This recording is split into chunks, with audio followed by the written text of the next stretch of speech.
پیارے بچوں، السلام علیکم۔ امید ہے آپ سب خیریت سے ہوں گے۔ آج لیکچر نمبر 3 کا آغاز ہم کرنے لگے ہیں۔ اس سے پہلے ہم لوگ سبق کے مختصر سوالات کے جوابات تک کا کام جو ہے وہ کر چکے تھے۔ اپنے کام کو آگے لے کر چلتے ہیں۔ بسم اللہ الرحمن الرحیم۔ آج ہم کثیر الانتخابی سوالات جو ہیں ان کو حل کریں گے۔ سبق مرزا محمد سعید میں سے کچھ MCQs ہماری مشق میں شامل ہیں جن کو آج ہم حل کرنے لگے ہیں۔ نمبر 1، سبق مرزا محمد سعید کس ادیب کی تحریر ہے؟ اس کا درست جواب لگائیں گے شاہد احمد دہلوی۔ مرزا محمد سعید کی عزیز داری کس شخصیت سے تھی؟ مطلب رشتہ داری کس سے تھی؟ سر سید احمد خان۔ مرزا محمد سعید کے بقول انسان کس لیے کام کرتا ہے؟ شہرت اور دولت کے لیے کام کرتا ہے۔ مرزا محمد سعید نے گورنمنٹ کالج لاہور سے کون سی سند لی؟ MA انگریزی ادب۔ محمود نظامی کے مقالے کے بعد مرزا محمد سعید پر کس نے تنقید کی؟ فیض احمد فیض نے۔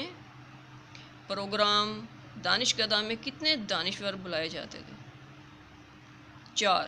4 دانشور بلائے جاتے تھے۔ مرزا صاحب پینشن کا بڑا حصہ صرف کر دیتے تھے کس چیز پر؟ کتابوں پر۔ نمبر 1، شاہد احمد دہلوی۔ مرزا محمد سعید سبق کی جو مصنف ہیں وہ شاہد احمد دہلوی ہیں۔ مرزا محمد سعید کی عزیز داری سر سید احمد خان سے۔ مرزا محمد سعید کے بقول انسان کس لیے کام کرتا ہے؟ دولت شہرت کے لیے۔ مرزا محمد سعید نے گورنمنٹ کالج لاہور سے کون سی سند لی؟ MA انگریزی کی۔ محمود نظامی کے مقالے کے بعد مرزا محمد سعید پر کس نے تنقید کی؟ فیض احمد فیض نے۔ پروگرام دانشکدہ میں کتنے دانشور بلائے جاتے تھے؟ 4۔ مرزا صاحب پینشن کا بڑا حصہ صرف کر دیتے تھے کتابوں پر۔ یہ ہمارے MCQs ہیں۔ اس کے آگے جو مزید ہمارا مشقی سوال ہے وہ ہے اعراب لگانا۔ اعراب میں نے الگ سے لگائے ہیں جو دیکھ لیتے ہیں۔ آئیے اعراب دیکھتے ہیں۔ سبق نمبر 1، سوال الفاظ پر اعراب لگائیں۔ لفظ ہے ارتحال۔ نمبر 2، شعار، متمول، ساکت، مباحثے، متبسم، قدری، راشا۔ یہ الفاظ جن پر ہم نے اعراب لگانے تھے یہ ہماری مشق میں شامل تھے۔ اسی طرح سے ہماری مشق میں کچھ گرامر کا حصہ بھی شامل ہے۔ آئیے اس کو بھی آج کے کام میں شامل کرتے ہیں۔ مشق میں ہماری جو گرامر کا حصہ ہے اس میں ہے جملہ اسمیہ اور جملہ فعلیہ۔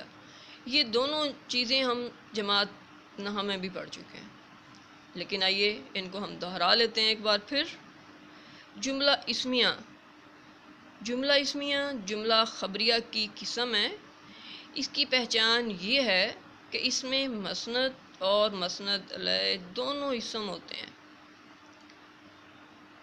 جیسے علی بہادر ہے، اب علی اسم ہے، بہادر بھی اسم ہے۔ علی مسند علیہ ہے، اسے مبتدا بھی کہتے ہیں۔ بہادر مسند ہے، اسے خبر بھی کہتے ہیں۔ تو اسی لیے جملہ اسمیہ جملہ خبریہ کی قسم بھی کہلاتا ہے۔ اس میں خبر دی جاتی ہے۔ علی بہادر ہے، بتایا گیا ہے کہ علی جو ہے وہ بہادر ہے۔ خبر کیا ہے؟ اس کی بہادری کی خبر دی گئی ہے۔